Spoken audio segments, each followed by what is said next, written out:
platforms are fighting back against Visa and Mastercard censorship. Itch.io just brought back all of the free NSFW content they previously de-indexed, and Valve has stated that Mastercard was forcing them to remove content that could be damaging to their brand, even if it was legal, fighting back against all of the statements that they have made and trying to call them liars. But now GOG is thanking the dedication of developers and publishers by raising awareness on censorship in gaming via releasing certain game bundles. I have a few different things to show off, but before I get into the topic, if you enjoy the content I create, check out the links in the description, join the community in my live streams, and consider supporting through Patreon or YouTube memberships. Now, it is fantastic to see companies trying their very best to fight back, and I know we still haven't gotten this major win, right? It's not like Visa and MasterCard are apologizing and saying there was a complete misunderstanding and they never meant for it to get this way, because they really have just doubled down on they technically aren't the ones forcing censorship upon these platforms because they are not the ones monitoring it,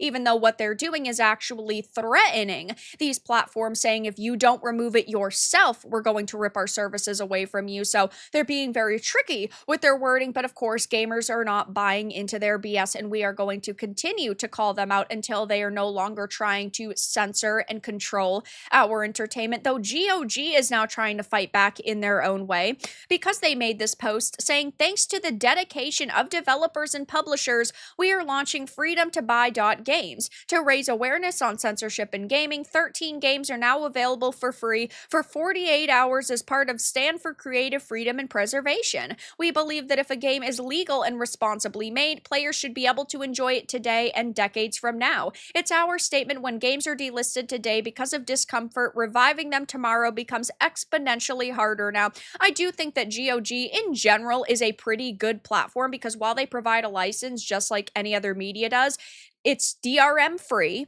which is great, meaning you have access to the media outside of the platform, unlike with most other digital storefronts. You actually control and own your game, which I think is really good. But I do think it is also important to point out that while they do deserve some praise for this statement and trying to stand with these other platforms and stand against censorship, we do need to be aware of GOG's past. Unfortunately, they have censored and removed certain games from their platform over the past few years. I mean, the most notable one was GOG nixes the re-release of censored horror game Devotion. They said earlier today it was announced that the game Devotion is coming to GOG after receiving many messages from gamers. We have decided not to list the game in our storefront. Now, there are a lot of people who believe it wasn't actually gamers, because it was removed from Steam after its release because of a meme critical of the Chinese president Xi Jinping,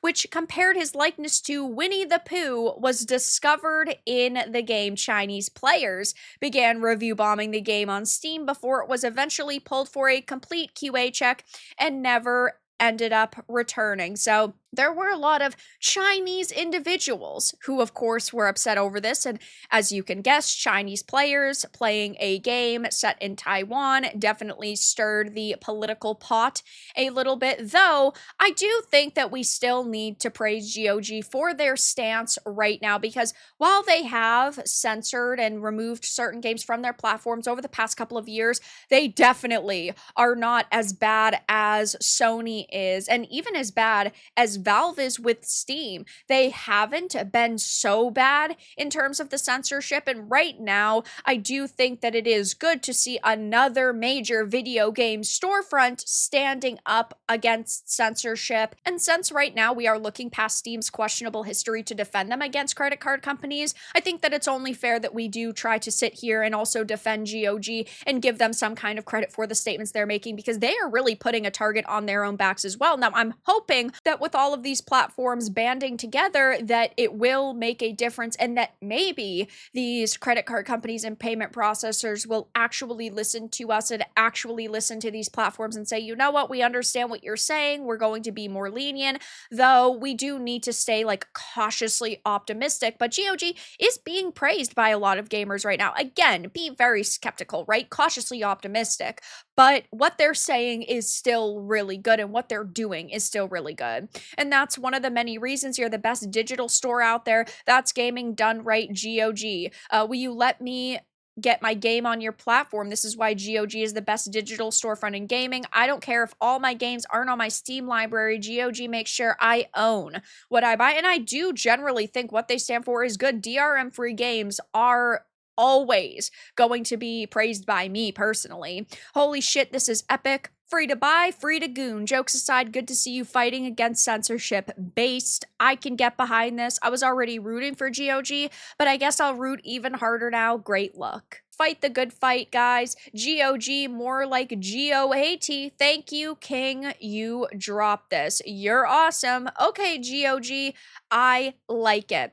This is certainly an effective way of bringing attention to the site. I had forgotten I had an account with games in a library there. I'll be back. I personally have hundreds and hundreds of games on GOG. I do typically try to purchase there instead of platforms like Steam. Obviously, it's very hard. There are plenty of games that do not make it onto GOG because it is a curated platform, though I do think in general they have a lot of variety and a lot of good games on their site. Okay, but why did you delist Devotion in 2020? That was censorship, and the game is to this day unavailable. What they should do is have Devotion brought back to the platform.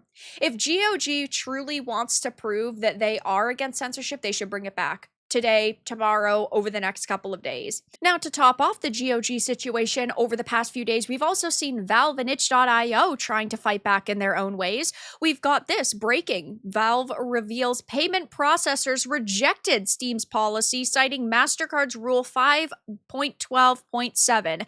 Sales of a product or service, including an image which is patently offensive and lacks serious artistic values or other materials that the corp deems unacceptable to sell. Mastercard did not communicate with Valve directly, despite our request to do so. Valve's statement sent over email to Kotaku reads, Mastercard communicated with payment processors and their acquiring-based payment processors communicated this with Valve, and we replied by outlining Steam's policy since 2018 of attempting to distribute games that are legal for distribution. Now, keep in mind, Mastercard and Visa have said, oh, as long as the content is legal, we're fine with it, but we know that that is a lie.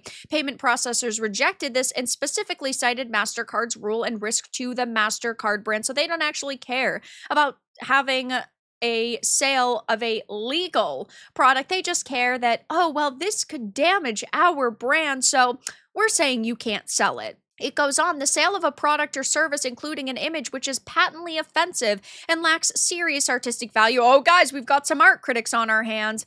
As such, by the way of example and not limitation, images of non-consensual sexual behavior, exploitation of a minor, non-consensual mutilation of a person or body part, and bestiality, or any other material that the corporation deems unacceptable to sell in connection with a mark. But we've also now got Itch having free adult NSFW content returned to their platform.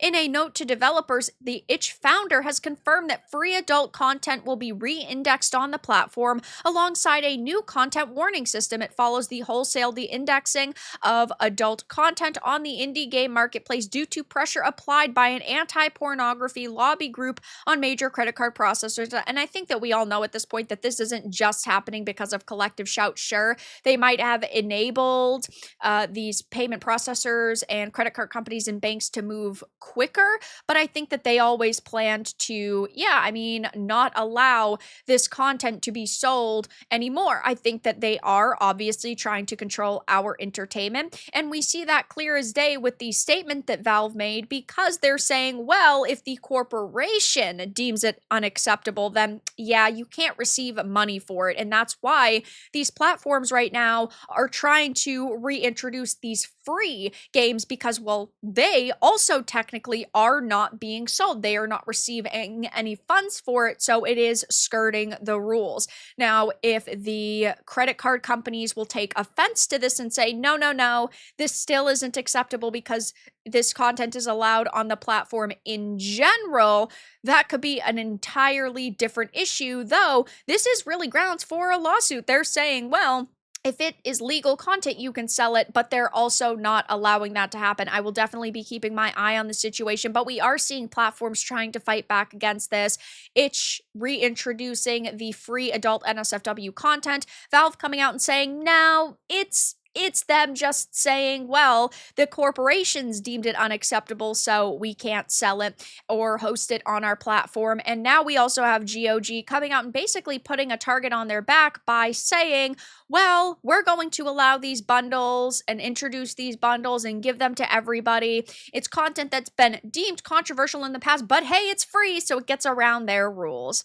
But that's all that I really had to discuss in this video. Let everyone know your thoughts in the comments below. If you found this important and informative, make sure to give it a like, and if you didn't, give it a dislike. I appreciate your support either way, but I'll talk to you all again in the next video really soon.